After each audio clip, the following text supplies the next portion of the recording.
په تیرو کال کې د بهرنیو چارو وزارت فعالیتونه په لاندې دریو برخو کې خلاصه کولای شو. لومړی د ډیپلوماټیکو اړیکو او سیاسي درک رامنځته کول، پیاوړتیا او پراختیا.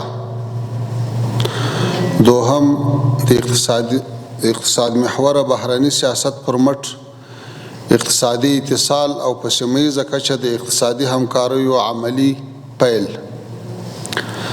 دریم د کونسلي خدمتونو عصري کول او شفافیت، د ظرفیت جوړونې او سیستم پیاوړتیا او پراختیا. راځو لومړۍ برخې ته. د ډیپلوماټیکو اړیکو او سیاسي درک رامنځته کول، پیاوړتیا او پراختیا. سیاسي درک رامنځته کول، مثلا قزاقستان او کرغیزستان اسلامي امارت چې دوی د طالبانو غورځنګ په نوم د ممنوعه ډلو په لیست کې ځای کړی وو، له هغه لیست څخه یې لیرې کړ. د روسیې فدراسیون به هم په نږدې راتلونکي کې ورته ګام پورته کړي. د ډیپلوماټیک حضور پراختیا. په چین، متحده عربي امارات او ازبکستان کې د افغانستان د اسلامي امارت سفیرانو رسمي منل. شیخ بهر صاحب دلته حضور لري. ان شاء الله د شنبه په ورځ به تاشکند ته ولاړ شي او د سفیر په توګه به د سفارت چارې سمبال کړي. ځینو نورو هیوادونو هم تیاری ښودلې چې زموږ ډیپلوماټیک حضور د سفیر سطحې ته لوړ کړي. هیله من یو د روان کال په اوږدو کې نور سفیران هم معرفي کړو. د نویو ډیپلوماټانو استول ترڅو د سفارتونو کاري ظرفیت لوړ شي. مالیزیا، ترکیه، پاکستان، ایران، ازبکستان، ترکمنستان، قزاقستان، روسیې، چین، قطر، متحده عربي امارات، عمان، مصر، آذربایجان ته نوي ډیپلوماټان استول شوي او د کوربه هیوادونو له اړخه رسما منل شوي. دا هر څه په دې دلالت کوي چې د موږ سیاسي اړیکې هم پراخې شوي دي، ډیپلوماټیک حضور هم پراخ شوی ده او هلته د خدماتو په وړاندې کولو کې پرسونل هم ځای په ځای شوی. روسیه، چین، ترکیه، ایران، پاکستان، ازبکستان، ترکمنستان، قزاقستان، کرغیزستان، متحده عرب امارات، قطر، اندونیزیا، مالیزیا، ملل متحد، اروپایي اتحادیه او نور ګڼ نړیوال سازمانونه دي چې هیاتونه یې کابل ته راغلل او د اسلامي امارت له مسؤلینو سره په بیلابیلو موضوعاتو خبرې درلودې. حتی ځینې هیاتونه خو په ځینو برخو کې توافقاتو ته ورسېدل او عملي چارې پیل شوې. د قطر، ترکیه، ایران، چین، روسیې په سیمه ییزو او نړیوالو کنفرانسونو او په کامیرون کې د اسلامي همکاریو سازمان د بهرنیو چارو وزیرانو په 50مه غونډه کې د افغانستان د اسلامي امارت وزیرانو او استازو رسمي ګډون او د اسلامي امارت استازولي په دې ټولو مهمو غونډو کې د افغانستان د ولس غږ او د اسلامي امارت موقف په خپل وخت بیان کړی او تر نړیوالو یې رسولی ده.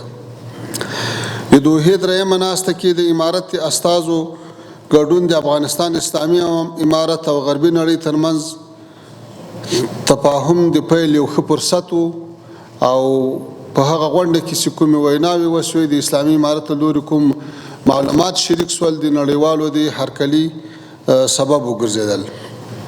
راتلونکو 2 اونیو کې هیله ده چې د مسکو فارمیټ ناسته ترسره شي. رسمي بلنه یې را رسېدلې. د افغانستان د اسلامي امارت لوړپوړی پلاوی به ګډون پکې کوي ان شاء الله. په تیر کال کې د اسلامي امارت تر 50 پورې پلاوو ګڼو هیوادونو ته د رسمي سفرونو تنظیم او ترتیب ترسره شوی او ټولو خپل سفرونه انجام کړي دي او اړونده چارې چې ورسپارل شوي هغه ترسره کړي دي. په لومړي ځل د بهرنیو چارو وزارت په کوربتوب په کابل کې د افغانستان د سیمه ییز ابتکار ناستې دایرول او د سیمې د ډیری هیوادونو د استازو او ډیپلوماټانو رسمي ګډون چې یو خورا ښه پیغام یې درلود.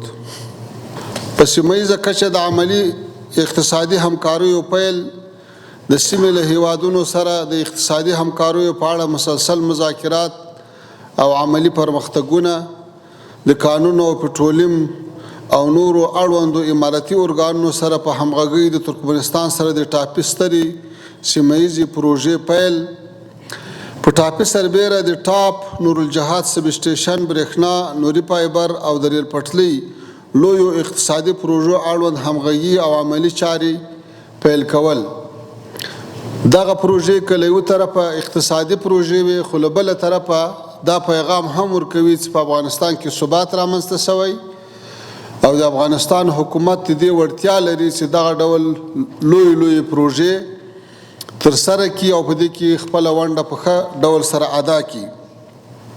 همچنان یو باور رامنځته شوی ده چې د سیمې هیوادونه ورځ تر بلې رامخته کېږي، لکه څنګه چې همدغه لویې پروژې عملي شروع شوې، همداسې به د کاسازر پروژې کار هم انشاءالله شروع چټک سي، همداسې د افغان ټرانس پروژې داسې سرمایه ګزارۍ چې په ټولو برخو کې الحمدلله د پرمختګ شاهدان یو او په ډېرو برخو کې د پام وړ کارونه شروع شوي دي.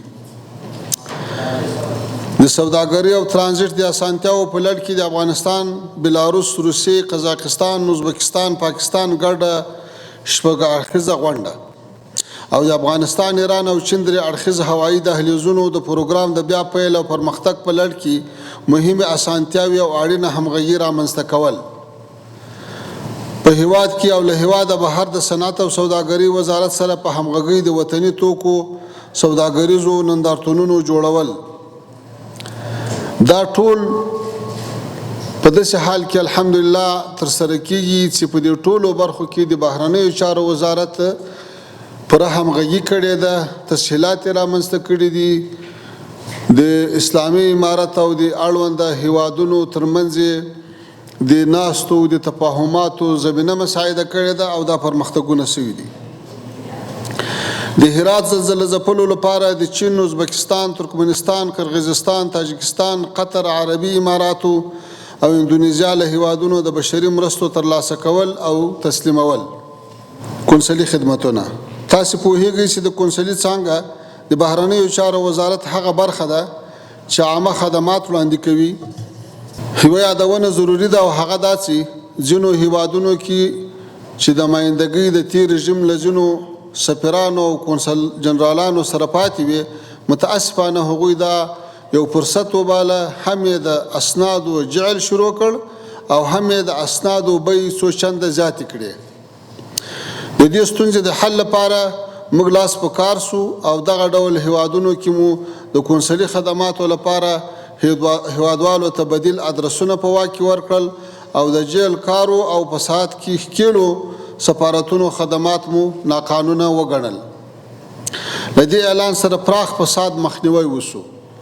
تاسو په جریان کې یاست چې 3 کاله موږ ورته فرصت ورکو، رابطې مو سره وکړې، تماسونه مو ونیول چې دغه استازولي په صحیح ډول د افغانستان د ولس نمایندګي وکړي، خدمات وړاندې کړي، له مرکز نه اطاعت وکړي او هغه اصول چې د ټوله دنیا لپاره وضع شوي دي، هغه نرخونه د اسنادو هغه باید عملي کړي. خو متاسفانه چې عملي نه کړو نو بالاخره دا اقدام وکړو چې الحمدلله ښه نتیجه ورکړې ده او له دې سره به انشاءالله څه ادرسونه معرفي شوي دي، نوي ادرسونه به هم معرفي شي او کار به پیل کړي انشاءالله. کونسلي برخه کې د باکیفیته خدماتو د وړاندې کولو په موخه لاندې برخو کې اقدامات شوي دي. سیستم جوړونه. زموږ ګڼې استازولۍ له مرکز سره وصل شوي چې په خدماتو کې شفافیت او سرعت رامنځته شوی.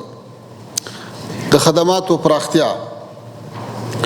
د تیر کال په اوږدو کې مو د پاسپورت صدور او تمدید پروسه له محدودو هیوادو څخه پیل او اوس مو اکثره سیاسي او کونسلي استازولیو ته رسولې ده او په ښه قوت سره دوام لري.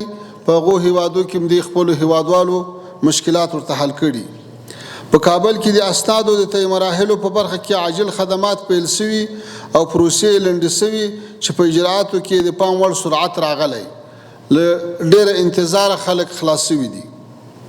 له هیواده بهر د هیواد اتباعو ته حقوقي رسیدګي چې د بندیانو پوښتنه او انتقال، زخمیانو، وفات شوو او نورو عاجلو پیښو ته ښه رسیدګي پکې شامل دي. موږ د بندیانو پوښتنه کړې ده بندیخانه په بندیخانه د موږ استازي د سفارتو ډیپلوماتان ګرځېدلي دي. که څوک وفات شوي دي هغو په انتقال کې مرسته کړې ده، که څوک مریضان او زخمیان یې له هغو سره مرسته شوې ده، حتی دې ته ځانګړې بودیجه هم خاص کړې ده. او داسې هم پیښه شوې ده چې په ځینو هیوادو کې مو هیوادوال اختطاف شوي دي او بیا هم د هغو هیوادو په مرسته را خلاص کړي دي او خپل کور ته را رسولي دي. ورونو تر اوسه پورې چې په دې برخو کې کوم کارونه شوي دي، تر ټولو مهمه دا ده چې یو اعتماد رامنځته شوی ده، اړیکې غوړول شوي دي، سیاسي اړیکو پراختیا پیدا کړې ده، سفیران او ډیپلوماتان استول شوي دي او په نتیجه کې د موږ اقتصادي اړیکې ورسره رغېدلې دي چې لله الحمد نن افغانستان د هغو هیوادونو په جمله کې ده چې توکي په بازارونو کې ارزانه دي. امید لرو چې دا سلسله نور هم پراخه شي.